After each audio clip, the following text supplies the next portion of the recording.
I'm sorry to disturb you, but I would like to say 2 words if you don't mind. I wasn't planned to come here today. I was giving an award for students in Geneva at the High School of Economy in Geneva. And suddenly my friend Ari called me up. He said, please come, all the rabbis of Europe are here. Okay? So I'm glad that all the rabbis of Europe are here. I'm very honored to be here with you. I just wanted to explain quickly what happened, and which happened to become a snowball. I was reading an article in Paris. I was with my wife 4 days, doing nothing, not allowed to touch my phone, so I was hiding in the toilet, acting that it took a long time reading my text messages, but in fact I was reading a newspaper. And I saw that Rabbi Magolin from Belgium was complaining about the fact that there was an auction house in Germany trying to sell artifacts from Hitler's belonging and neo-Nazis, and he couldn't stop the sale. So I read the first article.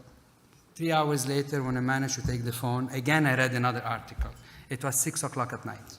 So I sent a message to my assistant. I said, please go to the website and just inscribe me. I would like to bid tomorrow. I thought, because I'm used to buy from the auction, I thought it was easy. The auction house was more complicated than I thought, and it took them 24 hours to register me. During the 24 hours, my first thought was to buy and to burn, because in my heart, those things should not exist. And during the 24 hours, I said to myself, who am I to choose what to do with those items? I'm Christian, I'm Lebanese, I don't have any family coming from the Holocaust. So I said, it would be a mistake for me to burn them. It would be a mistake for me to decide what to do with them. That's why 1 hour before the sale, when I got the approval from the auction house, they checked that I wasn't a neo-Nazi. Thank God they were right. And I called immediately my friend from Ken Haseyod, and I said, I have a donation to give you. So please don't be surprised if you hear in the news that I bought some items from Hitler, because I'm going to donate them to you. So when I spoke to Mr. Harry Levy, who's in charge of the European head office of Ken Haseyod, he said, what are you talking about? I said, look, I told them the same story I told you, so I don't know if I'll be a winner of those auctions, but if I will be a winner, please know that the only reason why I'm buying them is to give them to you. Do not think I'm buying them for any other reason. You could all understand with my name, I had to be very cautious.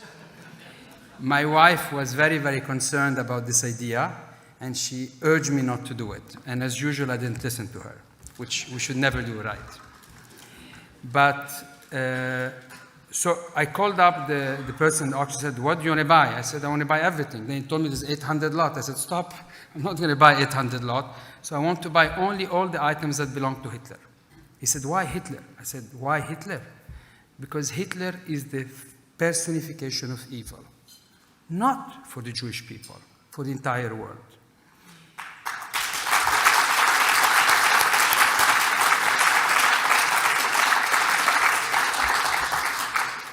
So the gentleman who was on the phone was very surprised. He said, but why are you buying them? Do you like Hitler? You don't like Hitler? He said, no, I want to give them I wanted to burn them and I give them to a Jewish cause. So he said, can we say this, please? Because everybody in Germany hates us because we're selling artifacts. I said, do whatever you want. I don't intervene with you. So I pushed all the way. I said to myself I would put no money limit. And I ended up buying all the lots, except 2 lots because there was a mistake.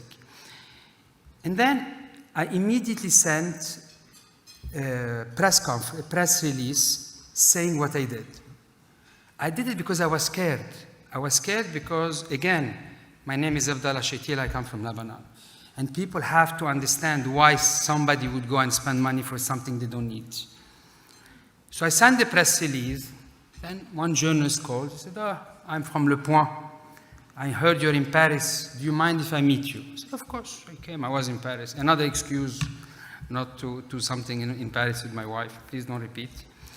And then, after I met with the guy with Le Point, 1 article, 2 articles, and 2 days ago, I got thousands of messages from the Jewish community. Thousands of very nice words saying that what I did was heroic, I didn't do anything heroic. I just saved a child that was crossing in a street full of cars. And this is really the image of what I did, because any of us would have done it if they would have seen it. I was at the right time, I was at the right time, and money has no means. So I did it because somebody had to do it. So now I'm here before you. You did the standing ovation. I'm very, very honored, but again, I don't feel I deserve this. I feel that what I did should set only one example. The example that all of us that are here, we have priests, we have politicians, we have, many rabbis. And to say to our neighbor that every small step that we do, every small step, helping a small lady walking the street, helping a family in need, counts in life. And the only thing I always say to my Jewish friends, and I have a lot of Jewish friends, is don't close yourself to only Jewish causes. Do like I did, open yourself. I give to everybody that needs something.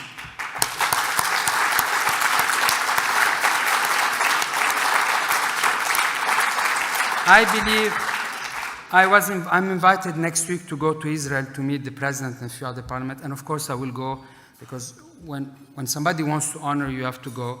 Then I also am invited to go to Auschwitz they want to give me another gift, and which I'll be honored to go. Not a shofar, right? Who knows, but it's not going to be as nice as this one. And I'll have two. But the only reason why I go is not because I want to be heroic, is not because I want to have a nice holiday in Israel. It's because I want to set the example that we live in a life that is too short, that we, all of us, can make a difference, and we should make a difference. And that today, with extremism, with anti-Semitism, with racism, I was called a Salahab all my life, a dirty Arab. It never hurt me, but I can understand that someone that called you dirty Jew, you get hurt. But why it didn't hurt me? Because I think that people that are racist are ignorant. People that are anti-Semitic are ignorant. Would I go and judge someone who's ignorant? No, I want to teach him. And I think that this is really the word that I want to spread around. And I explained to you why I did this. And now that I'm seeing the overwhelming response that I'm being given, I'm going to use this as a voice to talk about what I believe humbly, as a human being, not as a Christian, not as a Lebanese, we all human beings should do, is give our hand to the other one. So thank you for everything, and good luck.